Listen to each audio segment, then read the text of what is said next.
Hey, friendo, Steve here. Welcome back to Wrestle Juice. I realize it's been a while since I've done one of the Ask Wrestle Juices where I asked you guys to ask me a question and then I'll go ahead and answer them. So we're going to go ahead and dive into that. First up from Jay Bryant. Says, who do you view as the next number one guy in WWE? The next Roman, Hogan, or Cena? Is it Breaker? Is it Trick? Is it Mello? Is it somebody else? First up, let's talk about Braun Breaker. I don't necessarily see him as a Cena, Hogan, Roman type guy. I do see him as potentially being more of like a perpetual Triple H type guy who might be like an ongoing heel in the WWE. I just think he works better as a bad guy, and maybe he'll get over as a bad guy, so he'll turn good, but then he'll go back to being bad. I don't see him as being like face of the company guy. Right now, I think of four guys, a couple of which you've named here, as being sort of the future face of WWE, and there's one that I gravitate more than the others. I think two names, clearly Trick Williams and Carmelo Hayes. I think that they, especially Trick, because look, a lot of people complain about the one missing element to his game, and that is like how great of a match he can put on. But here's the thing. In pro wrestling, especially in WWE, that's the last thing that matters. That is the absolute last thing that matters. In fact, out of these three names, Roman, Hogan, and Cena, really only Cena in like the second half of his career could start putting together matches that were really, really good, because he did have some phenomenal matches in the second half of his career. But he basically built the Cena thing off of not being exactly Mr. Match guy. Not that he was like a bad wrestler, although he did get the reputation for being the five moves of doom guy, or six, whatever it was. So, and even in this day and age in WWE, you don't need to be that 4-star match guy. And I think Trick has the potential to be the 4-star match guy.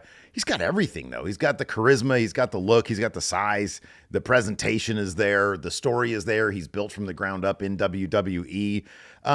Yeah, I kind of feel like it's Trick. I really do. I mean, also, why limit it to the men's division when I still think that, and I know she's not like super young, but like Rhea Ripley, I think she's right around 30, I think, 29, something like that.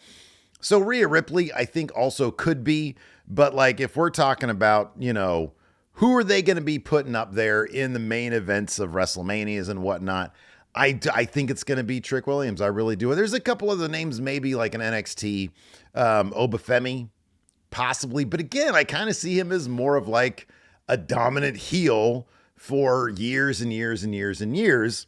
But he's definitely the kind of guy who you can put on TV and it's like, oh my God, this is super impressive because look at his size. He's got the charisma, very intimidating looking dude. And then the other name who would be a bit more interesting if WWE ran with him as sort of face of the company guy, given I've already mentioned the size of certain people, Javon Evans. I think he's got the charisma, and I think it's funny because somebody asked me before, or somebody suggested that Axiom has the sort of the ceiling of being like the next Rey Mysterio, which is a huge ceiling. And I think that's a lot for anybody to live up to.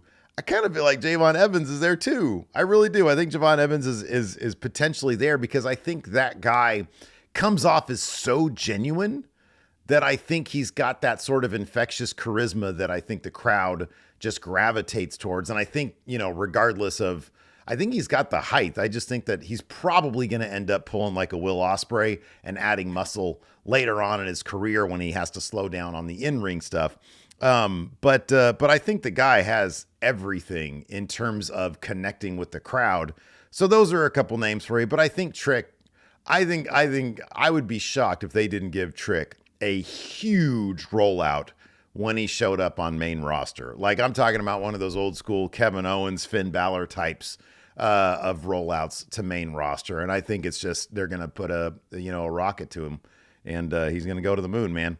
So, yeah, I'd say Trick is definitely the guy. I think he's definitely the guy. Tim Owens, 1989, says the NWO Wolfpack theme is Mount Rushmore wrestling theme songs, yay or nay? Boy, it's hard to find a better one than that. Like, it's funny because it's never really mentioned in terms of, like, what are the best wrestling theme songs. But, goddamn, that was, like, the coolest. That theme song made Lex Luger look cool. It really did.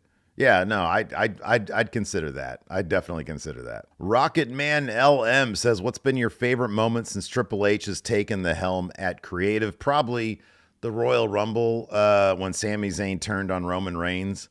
A lot of that bloodline stuff, which I know originated with Vince, and so there might have been some overlap there. That was the Rumble 2023, and I think Vince was officially out late 2023, early 2024. So, I mean, shit, if we're just talking this year, if we're just talking 2024, probably, you know what? I'll actually give it to this. Probably the Las Vegas press conference thing for WrestleMania when Rock and Roman got pissed off at Triple H backstage and there was like a little exchange there. I thought it felt very real. I thought it felt very big. And they never really followed up on the Triple H aspect of that. But I really loved that moment. I thought that was really good. All the Rock Cody stuff was really some of my favorite stuff. I don't know how much of that was Triple H, given that The Rock seemed to come in and do what The Rock wanted to do. But I mean, if you believe any of the behind the scenes stuff, Triple H was rolling with all of it, and he was producing it up as best he could. But yeah, I thought the WrestleMania build for that stuff, I thought was really, it just felt really big, and it had big stakes. And The Rock was just really, really fun.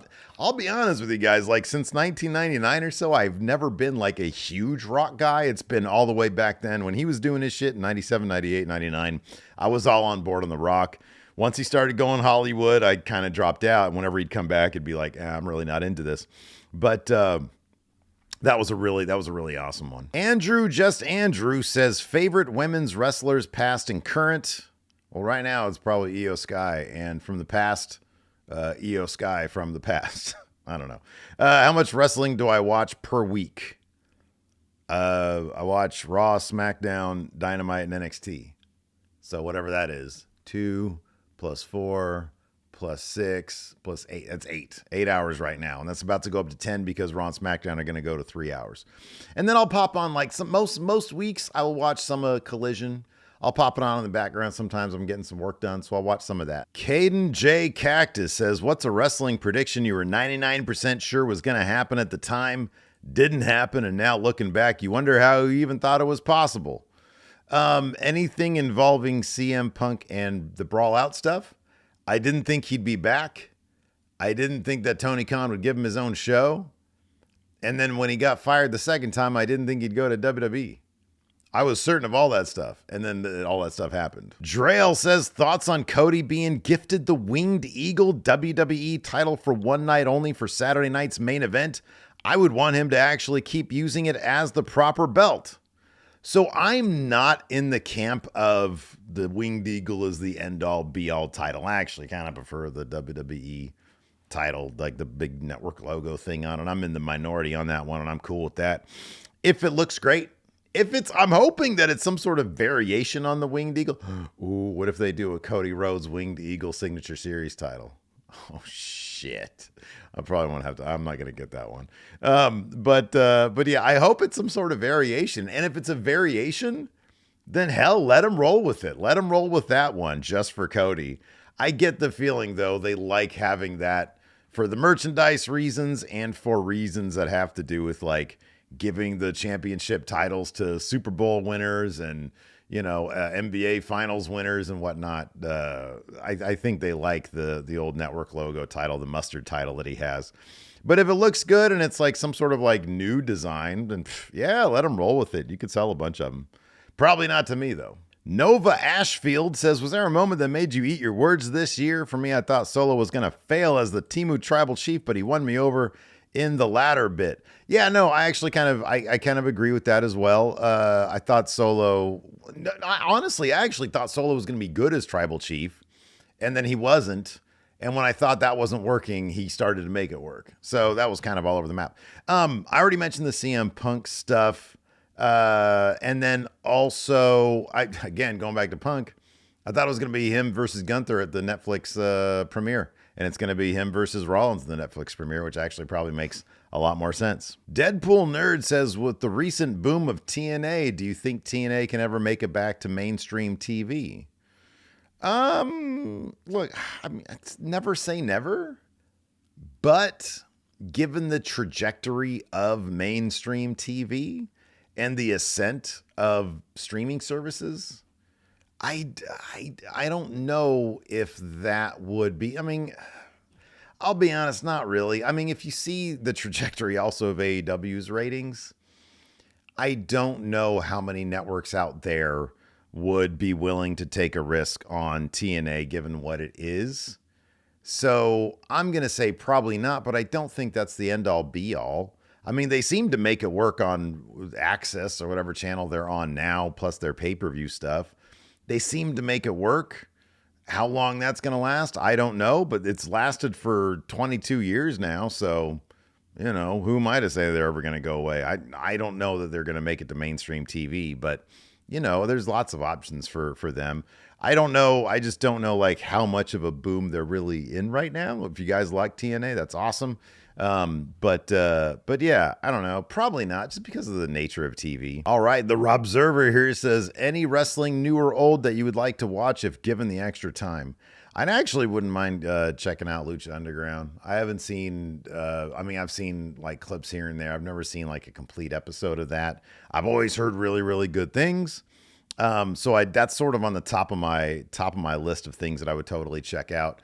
Besides that, probably Shinsuke Nakamura versus Kota Ibushi, because Larson keeps on telling me to watch it. So probably that one. Carlos Diaz says, would you like to see three-way dances in NXT/main roster? I think triple threats always end up being a festival of broken pin attempts, and it takes me off the action frequently. I actually really like triple threats, but I love three-way dances, and I think they've been for whatever reason neglected. They've been ignored. So yeah, I'd love to see three-way dances. That's the one where it's elimination. So, you know, one guy gets pinned, he's out of there, turns into a regular match. I'd love to see that. I think it'd be a lot of fun. Kratos Sama says, do you ever see other content creators' critiques on the product, like the hater Vince Russo or No DQ? Wait a second. Is the hater his own, an actual person, or are you talking about Vince Russo, the hater? I don't, because I've seen him be referred to as that. I've heard some of his stuff. Not so every once in a while, if something big happens, I'm trying to remember. I was listening to a little bit of Jim Cornette. He was talking about, I forget what it was, some AEW thing. I think they were talking about the quarter hour ratings for Dynamite like 2-3 weeks ago or something like that. And it was just, I don't know, kind of interesting to hear his philosophy. But honestly, I don't have time. I don't have a ton of time. I will do this. I like to gauge interest on what people are talking about before we put on a show over at Going in Raw, or, you know, over here for that matter.